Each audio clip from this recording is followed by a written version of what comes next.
Welcome to Weekend Office Hours. My name is Sirish Pulusani. I'm joined by Professor Paul Deneri. We're back again this week, Paul, and there have been some major developments actually since we last talked about this war. The headlines for the past week, it looks like Ukraine is gaining some major ground in this conflict. Russian forces seem to be retreating. Is Ukraine on the verge of claiming victory here? What's happening?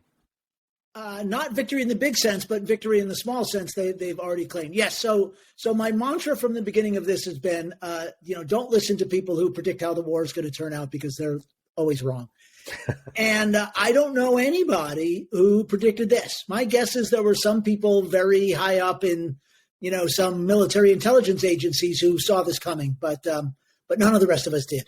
And essentially what's happened is the Ukrainians have gained back something like 1,000 square miles, which isn't as much as it sounds like, but a big chunk of territory that they lost in the northeastern part of Ukraine very early in the war. The territory and the villages themselves are significant, but two things are much more significant. One is they've captured this town called Izium, which is a logistics hub for the whole Russian operation in Donbass. So the implications are that it's going to make it harder. Not only have they captured all this territory, but it's going to make it harder for Russia to keep holding some of the territory it still has. The other enormous implication is it's completely, I think, again,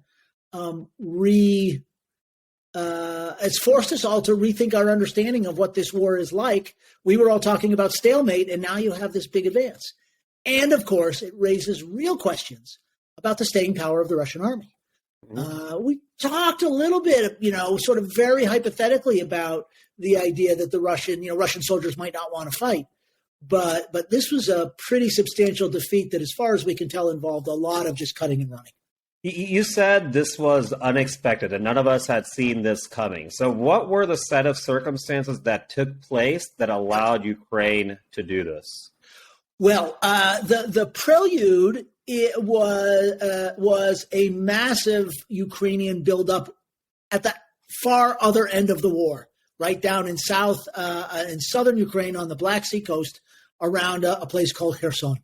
And that's very strategically important. And so for weeks now, really, Ukraine has been moving troops to this area called Kherson, and they've been doing what the military folks sort of talk about. I forgot the exact military term, but basically prepping the battlefield, right? Trying to take out resupply routes, trying to soften up the opposition with artillery barrages. Basically, the idea being they're going to make this big push to push the Russians back entirely to the west side of the Dnipro River. And so that's where the next big battle was going to be. And I don't know if it was, I'm not saying it was exactly all a ruse or a feint, but I think along the way of getting ready for this battle, the Ukrainians realized two things. One was that it was going to be a very costly battle. The Russians were dug in around Kherson, and while they might push them out eventually, if they just throw stuff at Kherson, it's going to be very costly. At the same time, they realized that the Russians were very thinned out in other places. The Russians have, maybe 150,000 troops in the theater, and the theater stretches over now something like 1,000 miles. So if you want to be strong in one place, you got to be thin somewhere else. And so I think what's interesting was the Ukrainians' tactical flexibility to say, rather than taking what we want, we're going to take what you're giving us.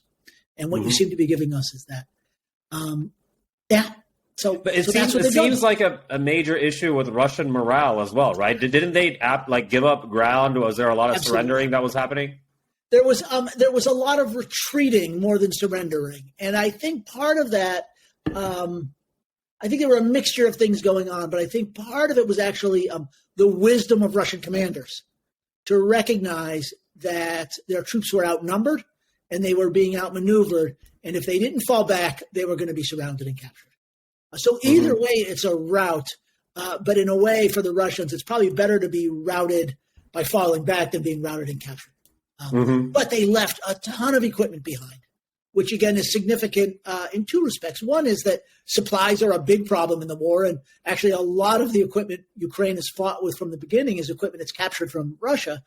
But also morale is incredibly important in this war. And so just the visuals of Russians abandoning equipment and running away are incredibly positive and uplifting for Ukraine, and it's the opposite, of course, for Russia and the Russian military. And we're now seeing some of this in the debate in Russia. Is this a point of no return for Russia? I mean, now that this has taken place, can they hope to recover from this? I read recently that earlier this week, Putin canceled all meetings with his generals and retreated to his mansion in Sochi. What's going on? Well, today, or maybe it was yesterday, the time zones are different. He's off in Samarkand in Uzbekistan at a meeting of the Shanghai Cooperation Organization. And he met, again, I want to say this morning, I'm not sure it was this morning, there with Xi Jinping, the premier of China. So he's actually been out of Russia for the last few days. But yeah, he's got some big decisions to make. And this gets to this something we haven't seen since this war began, which is not exactly free for all, but more of an open debate in Russia with some people, sort of the people who consider themselves hardliners, increasingly criticizing Putin, saying, look, this is not getting it done. We've got to commit wholeheartedly to this war. Seems like a dangerous position to take in Russia with all of these Russian oligarchs disappearing and committing suicide and falling over boats. I mean, to speak out against Putin has never been easy, but he has really cracked down. Are you saying that there is actually room for dissenting voices right now? So I think there's one of two. So there's two different kinds of dissent. There's the dissent saying it's time to have a general mobilization, take the gloves off, and really go after the Ukrainians. I'm not sure Putin is too worried about that, and I'll come back to that. The other kind of dissent is people saying it's time to end the war. I suspect those people are not going to be free to express their opinions for very long. Mm-hmm. I just don't. I don't think at this point. I mean, Russia's not a completely totalitarian society, but I don't think people will be able to say that kind of stuff for very long unless Putin wants them to say it. So in the case of the people saying it's time for us to go for a general mobilization, Gennady Zyuganov, the head of the Communist Party, said we have to have a general mobilization and we have to start using the word war. And I thought that was really interesting because Zyuganov has generally towed the line with Putin. Zyuganov, it was his party that put forward the motion way back in February saying we need to recognize the independence of these Donbass republics. And so at least back in February, his role was to introduce the ideas that Putin was then going to adopt a few days later. So when I see Zyuganov saying it's time for general mobilization, I think, maybe this is the prelude, right? Maybe. Go ahead. No, I was going to say that's what makes it's essentially so all decision making is done by Putin. He primes his people to get his advisors to go out there and say these things, and he comes in and then makes some executive decision based on his advisors. It's all coming from Putin, though, right? That is correct. Although again, it seems less likely that the anti-war stuff is coming from Putin. Yeah. And so now it's possible that he's decided he wants to have some people start sending a message so that the Russian people know this isn't going so well, right? But he's not going to. Maybe that's the function of this.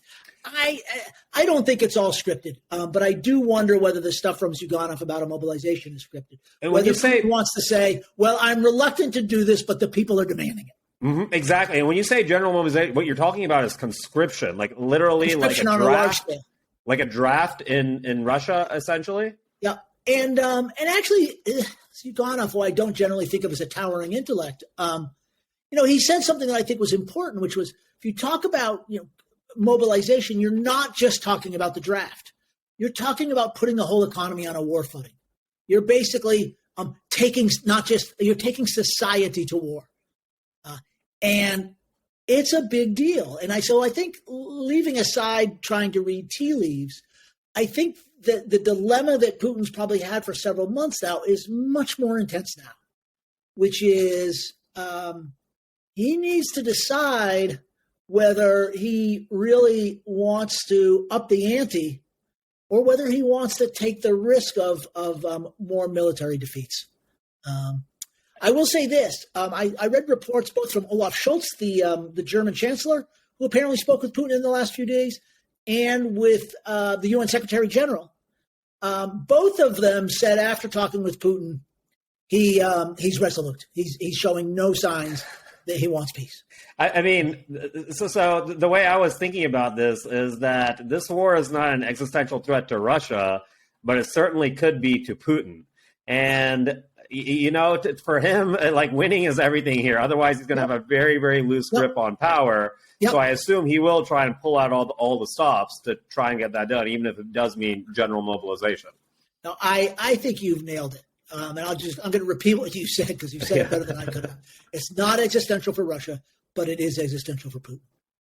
I actually think Putin may believe that it's existential for Russia. This idea that Russia without Ukraine is not Russia makes it existential. But you're right, and you already see the fact that this group of people up in St. Petersburg are suddenly speaking out against the war, right? Already there's this sign that he's weakened, maybe, or this perception. Well, maybe we can say some stuff this week that we couldn't say 2 weeks ago because the war's not going well. The other thing we see is an upsurge in the war between Azerbaijan and Armenia. We see violence on the border between Tajikistan and Kyrgyzstan. So more broadly in the region, right? Russia, the sense of Russia as the peacekeeper in the region and the force for stability in the region, I think is ebbing away. Is Russia going to send forces to rescue, to deal with the Armenian-Azerbaijan war right now? They would have to send some of those crack airborne troops, and those are the troops that are now defending Kherson. Mm-hmm. So it's not going well for Russia. Mm-hmm. You brought up what happened. Local councilors in St. Petersburg demanded Putin be removed for treason, which, like I said, seems like a very, very dangerous thing on their part to do, but also very courageous.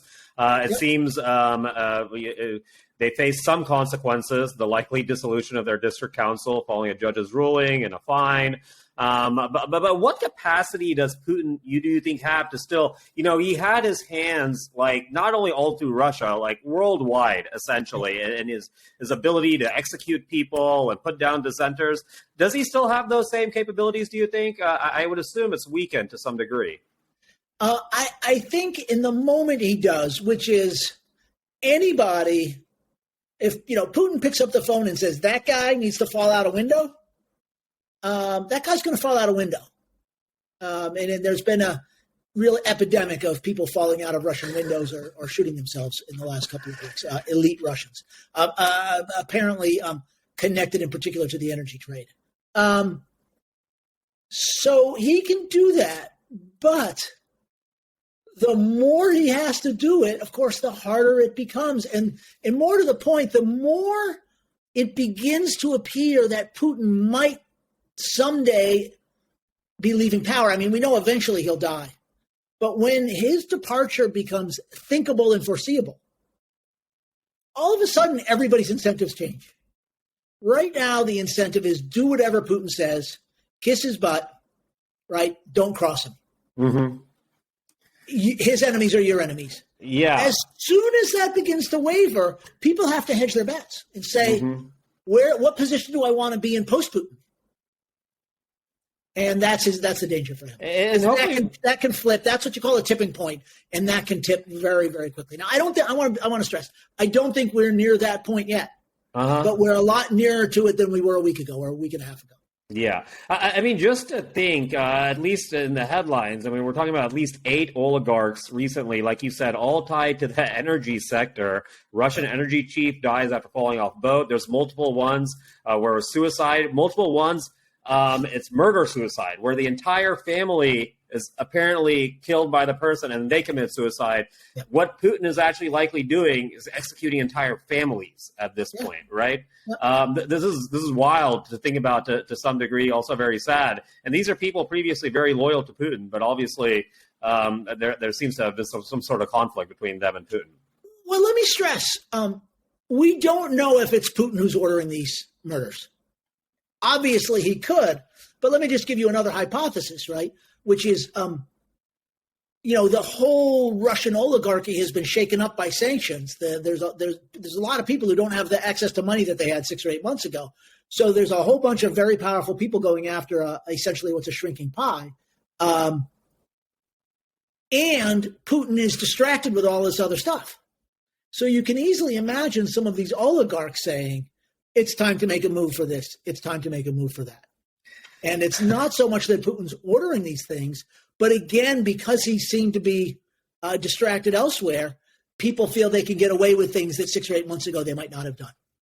Yeah, this is interesting because you think about this as like government officials or business entities, but really we've talked about this before. Russia is likely the largest organized crime syndicate in the world with Putin at its head, and there could be infighting amongst his generals or whatever at the same time, right? Absolutely. Absolutely. And I'll just, stress Putin, this is another episode where Putin, this reputation he had for being clever, for being rational, for being risk averse, for always being 2 moves ahead of everybody else, that reputation is rapidly disintegrating. And it's just going to be much harder for him to rule the way he rules when there's no longer this idea that he's got all the answers for everything. Mm-hmm. It seems he's overplayed his hand at this point. And like I said, he's had this iron grip for 2 decades. Mm-hmm. What do you like? We predictions are very, very difficult. But like what happens if Ukraine continues to see success day after day? If Russian morale continues to fall, if more people start speaking out, what do you anticipate taking place in Russia? Well, I think one of the reasons Putin, I think, is disinclined to even think of peace at this point, partly is losing is not an option for him. It's not only not an option for him politically, but I don't think it's something that enters his mental makeup.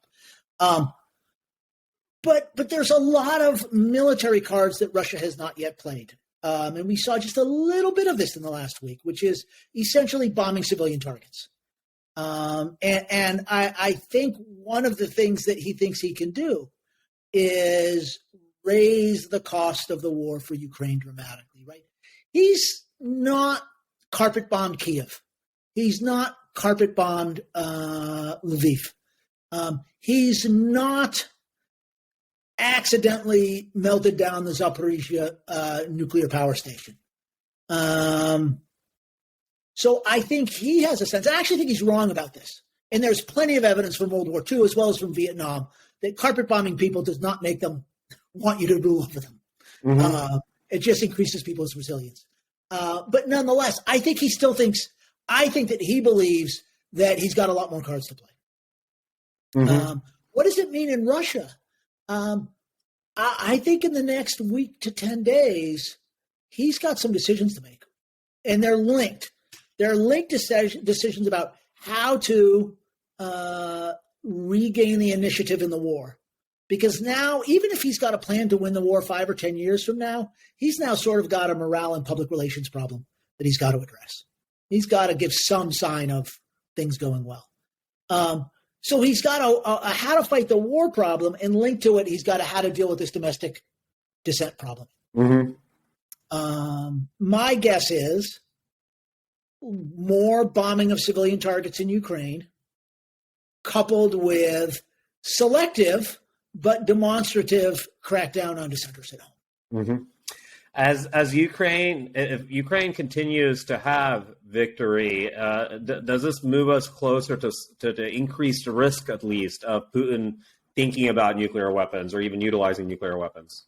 Well, yeah, everybody wants to ask this question, and I still think we're a long way from that. And as I said, I think there's a whole lot of intermediate steps between where we are now and that, mm-hmm. which is before you nuke Kiev, you can drop a lot of conventional ordnance on Kiev without the same kind of international consequences and without the risk of starting World War III. Mm-hmm. So I think there's a lot of things we would see before that. But what you're saying, I think, still gets to the internal contradiction in the West strategy, which is we want Ukraine to win, but not too much. And in particular, the better Ukraine does on the battlefield, the more the Ukrainians start thinking, and actually we hear Western people talking about this as well, about actually taking back all of Ukraine's territory, including Crimea and including eastern Ukraine. And Ukraine's battlefield success points you in that direction, but that's exactly the direction, right, that points you towards Putin doing something really crazy. Because the sort of, if he's going to get ejected from power, what does he have to lose kind of? Mm-hmm. So there's this contradiction still in the West strategy, and to some extent in Ukraine's strategy, which is we don't want to strike a deal with Putin where he keeps some Ukrainian territory. But if we don't, we have to come to grips with how much risk we're willing to take on the crazy Putin that drops a nuclear weapon somewhere. Mm-hmm. So you're saying Ukraine could potentially take back the territory lost in 2014, and that would be an issue for Putin? I actually think even militarily that's unlikely. Mm-hmm. As Ukraine does better, the military lines will be shortened. It will become easier for Russia to defend. And in particular, if you look at a map, Crimea is this peninsula that dangles down into the Black Sea, connected by a very, very narrow isthmus. And trying to force that isthmus be very, very challenging without naval supremacy in the Black Sea. Germany did it in World War II, but Germany paid a very high price, and Germany had a lot more going on in the Black Sea than Ukraine does right now. So I don't see Ukraine seizing Crimea militarily. The question is, could Ukraine cut Crimea off to the point where it becomes harder and harder to hold it? Mm-hmm. Okay, well, fascinating stuff. So do you think Russia was surprised by what Ukraine did, or do you feel that they anticipated this coming but really couldn't do much about it? Yeah, I think it's the second. I talked to someone who I think is pretty smart, not necessarily someone who's got like the inside dope or anything, but someone whose judgment I think is pretty good. Basically said it's very unlikely that this was an intelligence failure. Russia has spy satellites, they've got spies, they've got people all over the place. More likely, right, it's a military failure, which is they saw this, they saw these troops being massed, and they either sort of misjudged. They might have misjudged their ability to hold them back, but I think what they really faced was simply that they didn't have an answer. They didn't have more troops to allocate to that particular front at that particular point in time, and that might explain why there was a retreat rather than a fight or a capture. Was they may have kind of understood in advance once Ukraine was able to put all those troops there. That the kind of the hand was dealt and they had to play it the best they could. It has pretty interesting strategic consequences for the further conduct of the war.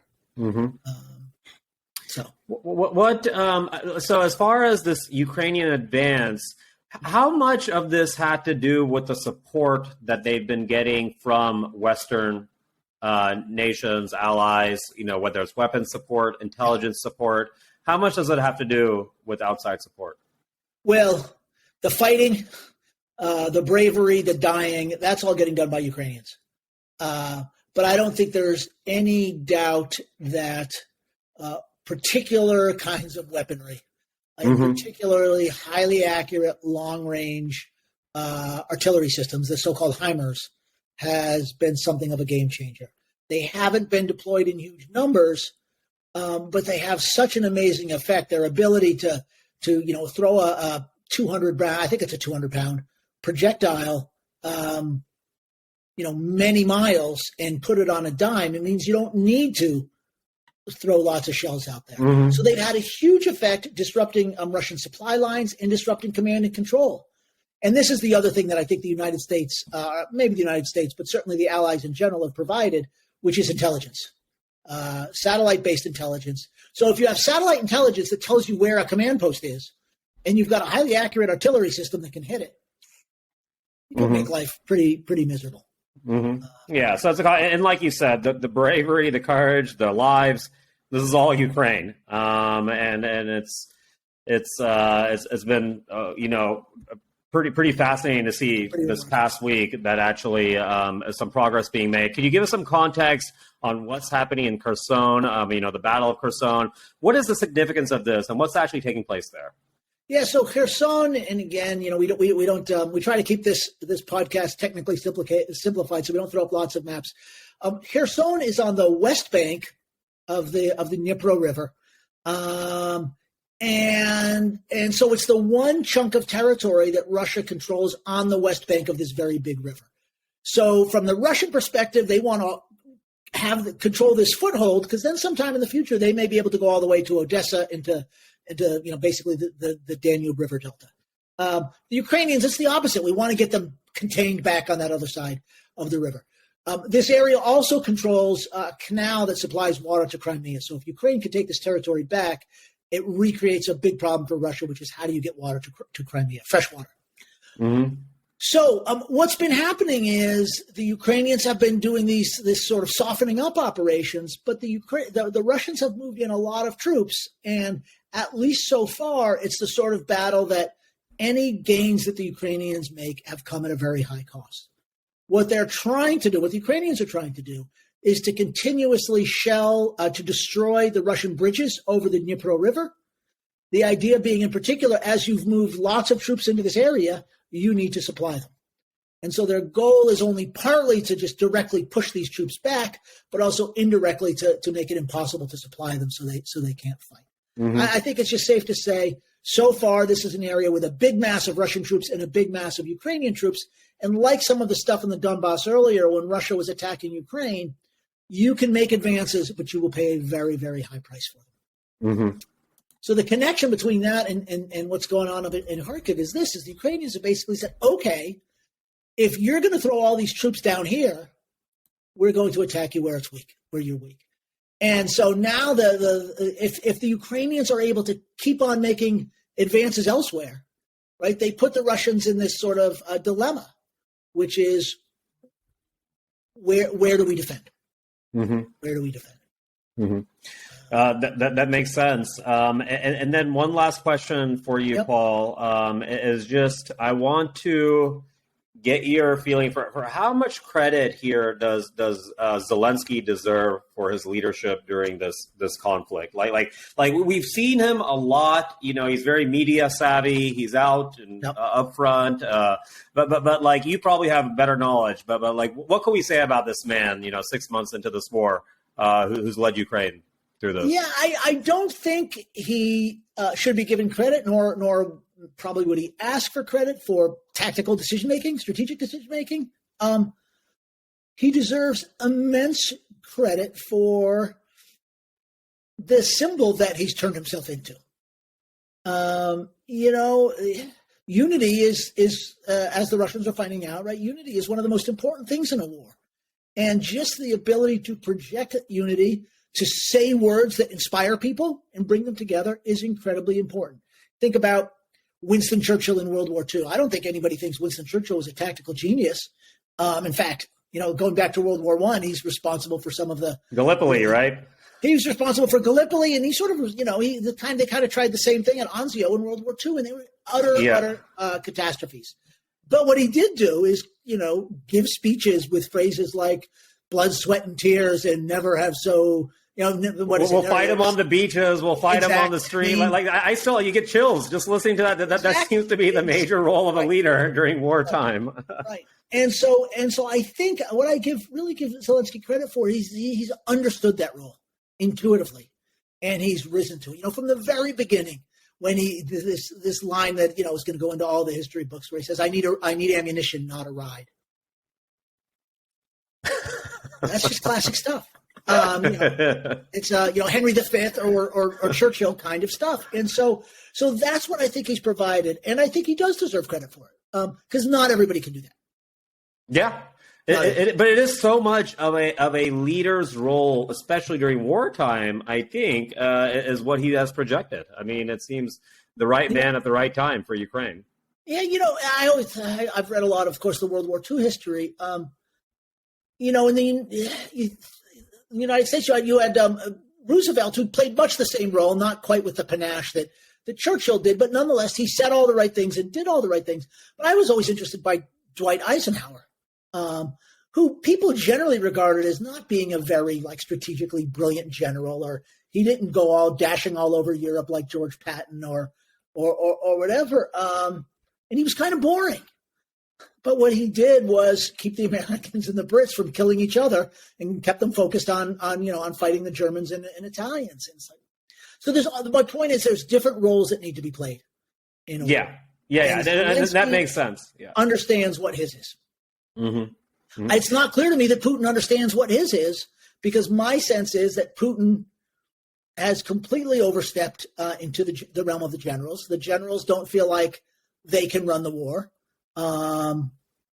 This is a quality of authoritarian style leadership, though, right? Like, this is what eventually happens to all authoritarian style governments. There's a breakdown of information. There's not good information. There's just one decision-making person usually, and that does not go good long term.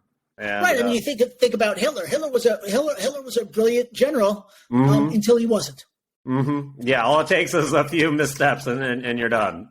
Stalin was sort of the opposite, which was he was a brilliant general once he had made some of the most spectacular military blunders in history that, of course, cost millions and millions of people their lives. Mm-hmm. And really he recovered from only because of the extraordinary heroism of the soldiers and the incredible industrial might of the United States. And, of course, the fact that the United States supplied them with so many trucks and tanks and boots and cans of Spam and everything else. Mm-hmm. Just a quick question on this, because you brought up Dwight D. Eisenhower, who was Supreme Allied Commander during World War II before he was president.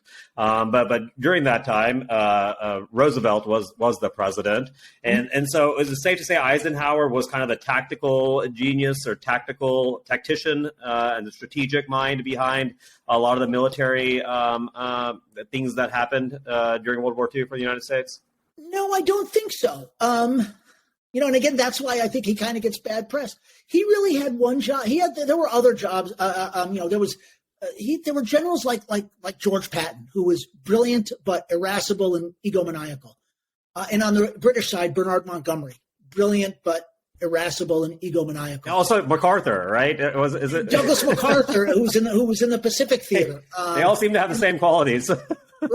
Yeah. And of course, in certain kinds of circumstances, that works, right? Except when it doesn't. The problem was the British generals and the American generals could barely talk to one another. And so Eisenhower's role was basically just to soothe egos. His job was to soothe the egos of the brilliant generals. And so I don't want to undermine him as a planner, especially the scale of planning that was necessary for the D-Day invasion. George Marshall, and others, I think, get a lot of credit for that. But again, he wasn't the guy with the keen tactical vision. Mm-hmm. He was the guy that made it possible for the guys with the keen tactical vision to do their work, because he was clearing out all the political obstacles. Mm-hmm. Much less pleasant work, frankly, than planning battles. Yeah. Like kissing Bernard Montgomery's ass, kissing George Patton's ass, just to keep them fighting. Yeah, it just goes to show you all the moving parts that are needed for successful execution of grand strategy, right? You need the morale, the leadership on that side. You need the soothing of egos. You need the tactician. You need all of these things to execute something as so complex as what happened. And you see this now. We'll have to wait years to get sort of the after action reports from the Russian military, and it's not that everything's worked perfectly for the Ukrainians, but the Ukrainians they're basically all pulling the sled in the same direction, and boy, the quality of Russian leadership at this point it seems. I think there's problems in the Russian military from the top to the bottom. Mm-hmm. Excuse me. I said one last question before. There is one other question, because I was recently watching this great documentary on PBS, comparing Iran and Saudi Arabia and their respective influences in the Arab world. And it was just very fascinating to see, because they're competing powers. But one of the things in the Middle East, in the 80s, the USSR invaded Afghanistan. It was a major catalyst for the eventual downfall of the Soviet Union. Is there any similarities to that conflict, to the conflict happening in Ukraine today? Any similarities at all? Yeah, I mean, in the general sense that, a couple of things I'll point out. One is Russia has already lost more soldiers in Ukraine than it lost in all of Afghanistan. Oh, wow. I'll just point out that a lot of the soldiers that were lost in Afghanistan were actually Ukrainians. And some of them, of course, some of the veterans you see these 50 of these 60-year-old Ukrainians out fighting. Some of them are out, cut their teeth fighting the Mujahideen in Afghanistan. So they're tough and they're experienced, even if they're old like me. But yeah, the big issue is authoritarian governments don't do very well losing wars. You mentioned, Iran and Iraq. They fought a big war in the 1980s, a brutal, nasty, terrible war. Millions of people killed. And both Saddam Hussein and the Ayatollah managed to stay in power. Saddam Hussein managed to stay in power after the United States ejected Iraq from Kuwait in 1991, 92. But it was hard, right? And he had to sort of fight the war in a way that made that possible. So it's not inconceivable that Russia could, or that Putin could lose this war and remain in power. But it won't be easy. And I have to say, I think if I were him, I wouldn't bet on it. So he's got himself, into as you put it, an existential crisis, and I don't think he has a way out yet. Well, one thing that some people have pointed out, and I don't know if this is true or not. I actually tend not to agree, but I think it's worth at least thinking about, is the idea that partly because he's been so vague about what his goals are, he can spin anything as a victory, and he's got such good control over propaganda. He can spin anything as a victory. I'm not entirely convinced. He can tell people it's a victory, and the people who are Putin lovers will follow his lead. But his rule, to use some Machiavellian terms, has not always been based on love. It's been based to a great deal on fear. And if this war ends in a way that people in Russia don't fear him anymore. Yeah, it's one of the hardest ways to hold power. We already see cracks forming in the foundation, if the dissent voices are correct that are coming out of Russia. And essentially, we'll see what's going to happen. Let me say, this is the big question, and actually this is the one I've been trying to put to people, is if we think somewhere down the road, and again, I think we're still talking about a very slim possibility. But even if we're talking about that slim possibility, some people have pointed out to me, yeah, but nobody foresaw what happened in 1991 with Gorbachev getting bounced. The point being, we rarely foresee these things before they happen. But I still want to ask the question. Let's just say, for the sake of argument, Putin gets bounced. Does he get replaced with some right-wing nationalist who's going to do even more crazy stuff and more violent stuff? Or does he get replaced with somebody who wants to wage peace? And I think the money has to be at least as much on the first sort as on the second sort. Yeah, this is very fascinating because it's going to have major repercussions worldwide, whoever he's replaced with. We all know the replacement for Boris Yeltsin, who was Putin, what didn't turn out to be the best thing, but it's probably one of the most significant decisions ever made in history is when Yeltsin decided, I need Putin to take over to cover up for his corruption, essentially. Is that probably the likely reason that Putin was chosen? Yeah, I mean, part of it was a deal was made that you leave us alone with whatever we've stolen and you can go do what you want. But I think there was this sense, I mean, Putin, for all of his, let's just say, moral deficiencies, he was a brilliant organizer. He was he not corrupt in the normal sense that he was stealing. He made the Russian state work again, work in a particular very corrupt way, But he had the organizational skills and the nastiness to bring order back to chaos. And I think that's what everybody in Russia wanted at that time. Now, they wanted him to do it in a way that would have led to democracy. and not to him and his people stealing everything that wasn't bolted to the floor. But so it goes. All right.